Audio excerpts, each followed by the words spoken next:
ဒီနေ့မှာတော့ကျွန်တော်ရဲ့ channel လေးက subscriber တိတ်ကိုပြည့်သွားပါပြီကျေးဇူးတင်ပါတယ်လို့ဒီနေ့ဗီဒီယိုလေးကိုလုပ်ရတဲ့အကြောင်းရင်းကတော့ကျွန်တော်ရဲ့မှတ်တိုင်လေးများစွာတွေကတစ်ခုဖြစ်တဲ့ YouTube မှာ subscriber တိတ်ပြည့်သွားတဲ့အထိမ်းအမှတ်ရောကျွန်တော် YouTube ဆက်လုပ်ထဲကနေအခုအချိန်ထိကြုံတွေ့ရတဲ့အခက်အခဲတွေဘာတွေဖြစ်ခဲ့လဲဘာတွေလုပ်ခဲ့လဲဆိုတဲ့အမှတ်တရလေးတွေကို memory ပြန် share ချင်တဲ့အတွက်ဒီဗီဒီယိုလေးကိုလုပ်ရခြင်းဖြစ်ပါတယ်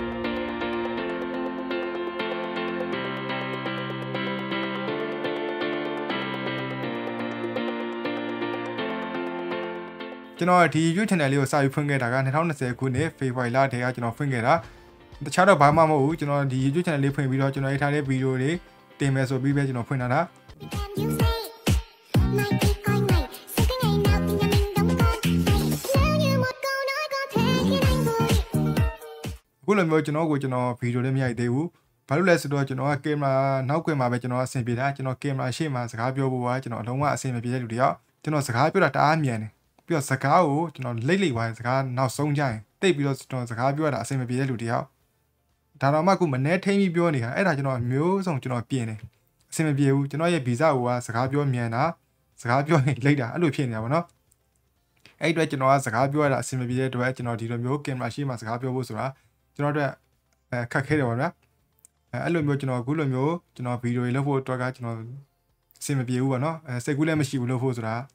ာတကယ်တမ်းကျွန်တော် tutorial ဗီဒီယိုတွေစလုပ်ဖြစ်တာကတော့2021ရောက်မှကျွန်တော်စလုပ်ဖြစ်တာတခြားပြောရမယ်ဆိုရင်တော့အခုလိုမျိုး6လပိုင်းပေါ့နော်2021 6လပိုင်းလောက်ကနေပြီးတော့မှစပြီးတော့ကျွန်တော်အခုလိုမျိုး tutorial ဗီဒီယိုတွေ YouTube မှာတင်ပြတာပေါ့နော်2021 ဂျွန်လောက်ကစပြီးတော့ကျွန်တော် tutorial ဗီဒီယိုတွေတခြားလုပ်ခဲ့တာဆိုတော့အခု2023ဂျွန်လဆိုတော့စုစုပေါင်း2နှစ်ရှိသွားပြီကျွန်တော် YouTube ဗီဒီယိုတွေစလုပ်တာsubscriber 3သိန်းပြည့်ဖို့2နှစ်ကြာခဲ့တယ်လို့ပြောလို့ရပါတယ်အဲ့တော့ကျွန်တော် YouTube မှာပထမဦးဆုံးစလုပ်ခဲ့တဲ့ tutorial လေးကတော့ဒီဗီဒီယိုလေးဖြစ်ပါတယ်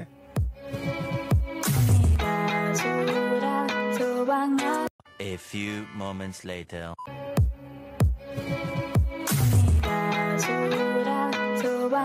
အဲ့ဒီကတော့ကိုလွတ်ပြနေတာကိုပဲကျွန်တော်ဒီတိုင်းပဲ screen record ဖမ်းပြီးတော့နောက်က background music နဲ့ကျွန်တော်ဒီတိုင်းပဲတင်လိုက်တာကျွန်တော်နောက်ကဘာမှဒါလေးကိုဘယ်လိုလုပ်ဆိုပြီးကျွန်တော်ဘာမှမပြောထားဘူးတချင်းနဲ့ဒီကျွန်တော်လွတ်ပြနေတဲ့ screen record နဲ့ပဲတင်လိုက်တာပေါ့နော်ကျွန်တော်နောက်ကနေစကားပြောပြီးတော့ဒါကိုဘယ်လိုနှိပ်ဒီဟာလေးကဘယ်လိုလုပ်ဆိုပြီးပြောဖို့ပဲဒါပေမဲ့အဲ့ဒါကိုကျွန်တော်အဆင်မပြေဘူးကျွန်တော်ပြောဖို့တော့ကအဲ့ဒီအတွက်ကျွန်တော်လုပ်ထားတဲ့ဟာလေးကိုပဲကျွန်တော် record လုပ်ပြီးတော့ကျွန်တော်ဒီ YouTube မှာပဲတင်လိုက်တယ်အဲ့ဒီမှာလည်း comment လေးရတယ်ပေါ့နော်အဲ့ဗီဒီယိုလေးကလည်းသူ့အထိုင်လျောက်ကြည့်ရတဲ့လူတွေကများပါတယ်ပြီးတော့အဲ့ဗီဒီယိုတစ်ခုတည်းကနေပြီးတော့ကျွန်တော် subscriber 200ကျော်300နီးပါးကျွန်တော်ရရှိသွားတယ်ပြီးတော့ comment တွေမှာလည်းဗာတွေပြောကြတယ်ဆိုတော့အဆင်ပြေတယ်ပေါ့နော်ဒါပေမဲ့နောက်ကနေပြောစကားလေးပြောပြီးတော့ဒီလုတ်ပြပြီးပို့ပြီးတော့အဆင်ပြေပေါ့နော်အဲ့တော့ကြည့်ရတာသူတို့လည်းအဆင်ပြေတယ်ဆိုတဲ့အချိန်မှာကျွန်တော်အဲ့အရာလေးကျွန်တော်မှတ်ထားတယ်ကျွန်တော်စကားပြောကြည့်တယ်ကျွန်တော်ဖြတ်လိုက်ရတဲ့ဗီဒီယိုတွေအများကြီးပါပဲကျွန်တော်အဆင်မပြေတော့အဲ့လိုနဲ့ကျွန်တော်အဆင်မပြေဘူးဆိုပြီးဒီတိုင်းပဲကျွန်တော် background music လေးနဲ့ကျွန်တော် tutorial လေး10ဘောလောက်ထိကျွန်တော်တင်ပြီးတဲ့အချိန်မှာကျွန်တော်အခုလိုမျိုးကျွန်တော်ဗီဒီယိုတစ်ခုစလုပ်ခဲ့တယ်အဲ့ဗီဒီယိုလေးကကျွန်တော် website တစ်ခုကိုတုံးပြီးတော့ intro ဗီဒီယိုလုပ်တဲ့နည်းဖြစ်ပါတယ်ဒီဗီဒီယိုလေးမှာတော့ကျွန်တော် pan swipe ဆိုတဲ့ website လေးကိုအသုံးပြုပြီးလုပ်ပြမှာဖြစ်ပါတယ်ဒီ website လေးကိုသိရလူကလည်းသိပါလိမ့်မယ် website လေးကတော်တော်လေးစုံလင်ရှိတယ်အဲ့ဒီဗီဒီယိုမှာဆိုရင်လည်းကျွန်တော်ထောက်လျှောက်ကျွန်တော်ရုံးမပါဘူးပေါ့နော်ကျွန်တော် intro လောက်ပဲကျွန်တော်ကိုရိုက်ပြီးတော့ကျွန်တော်ဒီ tutorial လုပ်ရတာပေါ့နော်အဲ့ဒီမှာကျွန်တော် intro ရိုက်တာလဲကျွန်တော်ဖုန်းနဲ့ပဲရိုက်တာသုံးတဲ့ mic လေးကတော့ကျွန်တော် BOYA ဆိုတဲ့ mic လေးပေါ့နော်အဲ့ဒီတော့ဖုန်းနဲ့တွဲတဲ့ mic တွေကတိတ်ပြီးတော့ရွေးချယ်စရာမရှိဘူးတိတ်ပြီးတဲ့မပေါ်သေးဘူးပေါ့နော်ဒီ BOYA by-M1 ဆိုတဲ့ mic လေးပဲကျွန်တော်သုံးတယ်အဲ့ mic ကကျွန်တော်ကင်မရာနဲ့လည်းသုံးလို့ရတယ်ဖုန်းနဲ့လည်းသုံးလို့ရတယ်ဆိုတော့ကျွန်တော်အဲ့ mic လေးသုံးတယ်အဲ့ဒီ mic လေးကိုလည်းကျွန်တော် review လုပ်ထားတာရှိတယ်ကျွန်တော်ဒီပေါ်လေးမှာကျွန်တော် link လေးတွဲပေးလိုက်မယ်ပြီးတော့ description ထဲမှာလည်းကျွန်တော် link လေးထည့်ပေးလိုက်မယ်ပေါ့နော်အခုဆိုရင်တော့ဖုန်းနဲ့တွဲသုံးတဲ့ mic တွေကတော်တော်လေးကိုပေါ်လာခဲ့ပြီပေါ့နော်ကျွန်တော်တို့ကတော့အဲ့အရာလေးရှိတဲ့အတွက်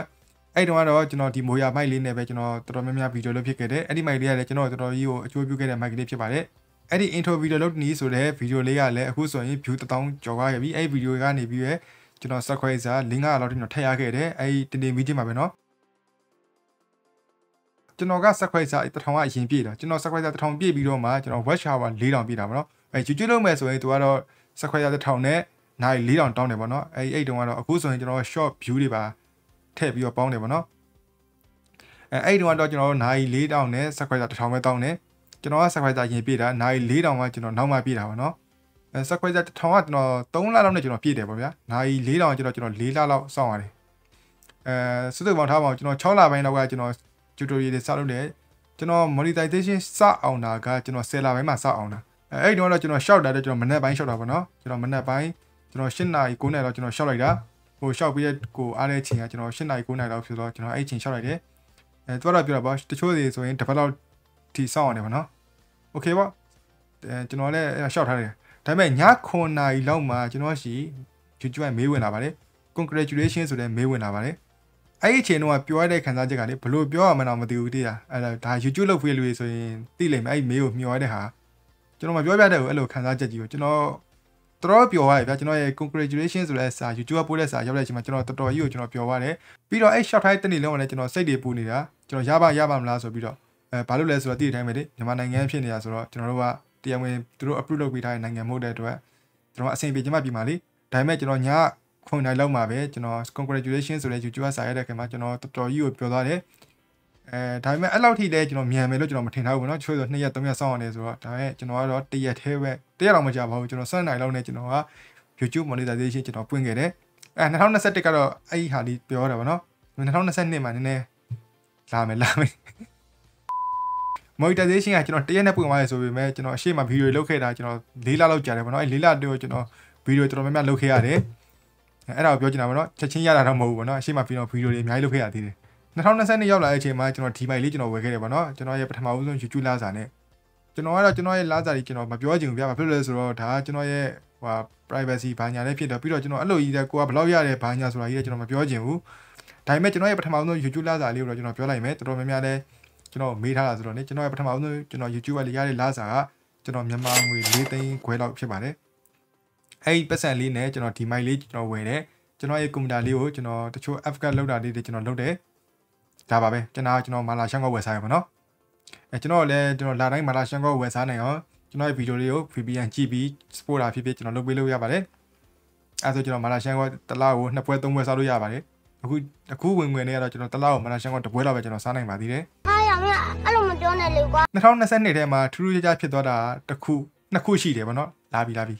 အရှိကကျွန်တော်ဝမ်းသာစရာပြီးတော့ကျွန်တော်မှလာပြီဗောနော်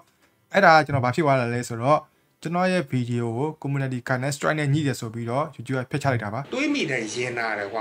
ဗီဒီယိုတစ်ခုတော့မဟုတ်ပါဘူးနှစ်ခုပါနှစ်ခုလုံးကလည်းတလာထဲမှာကိုကျွန်တော်ဖြစ်တာပါမမရပြောမယ်ဆိုဒီ6လပိုင်းထဲမှာပဲဖြစ်တာပါအဲ့ဗီဒီယိုကဘာလဲဆိုတော့ကျွန်တော် YouTube ပေါ်ကနေဗီဒီယိုတွေ download ဆွဲတဲ့နည်းကိုကျွန်တော်ပြပြလိုက်တာဖြစ်ပါတယ် YouTube ကသူ့ရဲ့ community guideline ထဲမှာသူ့ရဲ့ဗီဒီယိုတွေကို download ဆွဲတာကိုကျွန်တော်ပြလို့မရပါဘူးသူ့ရဲ့ official app ထဲကနေ download ဆွဲတာမဟုတ်ဘူးเนาะကျွန်တော် third party website တွေသုံးပြီးတော့ကျွန်တော်တို့ဖုန်းထဲကိုတိုက်အရောက်အောင် download ဆွဲတဲ့နည်းတွေကို YouTube ကပြောခွင့်မပေးထားပါဘူးအဲ့ဒါကိုကျွန်တော်မသိဘူးကျွန်တော်ရဲ့ tutorial video တွေမှာကျွန်တော်အဲ့ဒါကိုကျွန်တော်ထည့်ပြီးပြောလိုက်မိတယ်ဗောနော်YouTube ကနေ download ကဘယ်လိုဆွဲလို့ရတယ်ဘာညာပဲကျွန်တော်ပြောလိုက်တယ် tutorial လည်းလုပ်ပြလိုက်တယ်အဲ့ဒီ video ကျွန်တော်တင်ထားတာ2021ထဲကတင်ထားတာနော်မတင်နေပြီးချင်းကျွန်တော်ဘာမှဖြစ်ဘူးဘာ copyright မှလည်းမမိဘူးဟော AC ပဲဒါပေမဲ့6လပိုင်းလောက်ကြာမှကျွန်တော်ရှိကို YouTube ကစာပို့တာအဲ့ဒီ video က community guideline strike နဲ့ညှိတယ်ဆိုပြီးကျွန်တော်စာပို့တာအဲ့ဒီကျမှကျွန်တော်ကြည့်လိုက်တော့မှဘယ်ပိုင်းညှိတာလဲဆိုပြီးတော့သူတို့ကပြထားတယ်အဲ့ဒါကကျွန်တော် YouTube ကနေဗီဒီယို download ချတဲ့ဟာကိုကျွန်တော်ပြထားတဲ့အပိုင်းတွေက community guideline strike နဲ့ညှိတယ်ဆိုပြီးတော့အဲ့ဒီဗီဒီယိုကိုဖျက်ချလိုက်တယ်ဒါပေမဲ့အဲ့ဒီချိန်မှာတော့ကျွန်တော်ကိုအဝါကက်ပဲကျွန်တော်ထိသေးတယ်ပေါ့နော်community guideline strike ကကျွန်တော်4ချိန်ထိလို့ရတယ်သူကပထမအဆင့်ကတော့အဝါကက်ရတော့ဘာမှမလုပ်သေးဘူးဒီတိုင်းပဲမင်းပထမဆုံးချိန်ဖြစ်တဲ့အတွက်သတိပေးတယ်ဆိုတဲ့သဘောတရားပဲဒါပေမဲ့ဒုတိယ3ချိန်ကတော့ရေးကြည့်တယ်ဒုတိယ3ချိန်ကပထမတစ်ချိန်ကကျွန်တော်ဟိုပေါ့ community guideline strike စဆွဲပြီးတစ်ပတ်ပိတ်မယ်နောက်တစ်ချိန်ထိပြီးဆိုရင်နှစ်ပတ်ပိတ်မယ်နောက်ဆုံးတစ်ချိန်ဆိုရင် channel ဖြတ်မယ်ပေါ့နော်ကျွန်တော်တော့ပထမတစ်ခုထိသွားတယ်အဝါကက်ထိသွားရပေါ့နော်အဲ့တော့ကျွန်တော် channel လေးဘာမှပြီးမခံဘူးဘာမှမဖြစ်သေးဘူး AC ပဲ AC အဆင်ပြေသေးတယ်ဒါပေမဲ့တိတ်မကြဘူးနောက်3-4ရက်လောက်ပဲကြာတယ်လာပြောထပ်ဖို့ပြန်ဟာ community guideline strike တွေထိပြန်ဟာအဲ့မှာစောက်ပြဿနာပဲဘာဖြစ်ပြန်လဲပေါ့အဲ့မှာကြည့်လိုက်တယ်ဒါပဲ YouTube video download ဆွဲတဲ့ဟာပဲကျွန်တော်မသိလိုက်ဘူးကျွန်တော်အရှိမကျွန်တော်တပုတ်ရှိသေးတယ်အဲ့ဒီတပုတ်ကိုလည်းကျွန်တော်ဖြတ်ဖို့မေ့ပါတယ်အဲ့ကောင်ကိုသူကဆွဲတာဆွဲတော့အဲ့မှာဒီ first cap ပေါ့နော် first record ပေါ့ပထမဆုံး record ထိသွားတယ်အကောင့်တစ်ပတ်ပြီးသွားတယ်အဲ့မှာသူက channel ကနေသွားပြီနောက်နှစ်ခါဆို channel ပြတ်ပြီအဲ့မှာကျွန်တော် like ရှာပြီကျွန်တော်ရဲ့ channel တွေဟာဖြတ်တဲ့ highlight ဖြစ်ပေါ့နော်ကျွန်တော်တချို့မသိငါတဲ့ဟာတွေကျွန်တော်တချို့လို့ free ရအောင်သုံးလေးနည်းတွေပါကျွန်တော်အကုန်လိုက်ဖြတ်ထားအဲ့တော့တချို့ကလည်းနားမလည်ဘူးအောက်မှာပေါ့ဘာလို့ဒီဟာတွေမတင်ပေးတာလဲပေါ့နော်ဒီနီးပြောပြပါဗာမီးပြောပြပါဆိုတာကျွန်တော်တို့ကတချို့တရားမဝင်တဲ့နီးလမ်းတွေကျွန်တော်ကပြောလို့မရပါဘူးဥပမာကျွန်တော်တို့ application တွေဘာညာဆိုရင်လည်းကျွန်တော်တို့ဒီ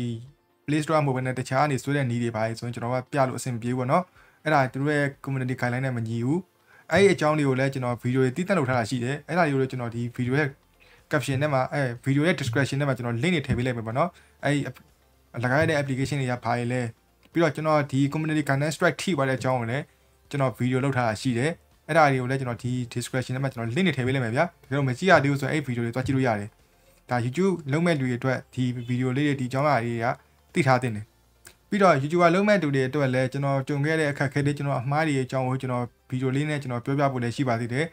ဒီမှာပြောပြရင်တော့ကျွန်တော်အရှာကြီးဖြစ်သွားမှာဆိုတဲ့အတွက်အဲ့ဒါလေးကိုလည်းကျွန်တော်ဗီဒီယိုတည်တံ့လုပ်ပြီးတော့ကျွန်တော်ပြောပြဖို့ရှိပါတယ်အဲ့ဒါကတော့ဒီ2022ထဲမှာဖြစ်သွားတဲ့တော်တော်ဆိုးတဲ့အမှတ်တရပါနော် channel ပြတ်မလို့ဒီဖြစ်ခဲ့ပါတယ်လို့အဲ့အတွက်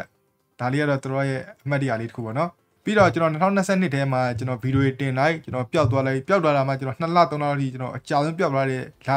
လာတွေပေါ့လာတွေရှိတယ်အဲ့ဒါကျွန်တော်ဘာမှမဟုတ်ကျွန်တော်လည်းလူတွေကလူပဲကျွန်တော်တို့လည်းစိတ်ထကြတဲ့စိတ်မပါလက်မပါနဲ့ကျွန်တော်တို့လည်းဗီဒီယိုမလုပ်ချင်တဲ့ဟာတွေအချိန်တွေရှိတယ်ပေါ့နော်အဲ့လိုအချိန်တွေမှာကျွန်တော်ဘာမှမလုပ်ချင်ဘူးအဲ့အတွက်ကျွန်တော်ပျောက်သွားတာဖြစ်ပါတယ်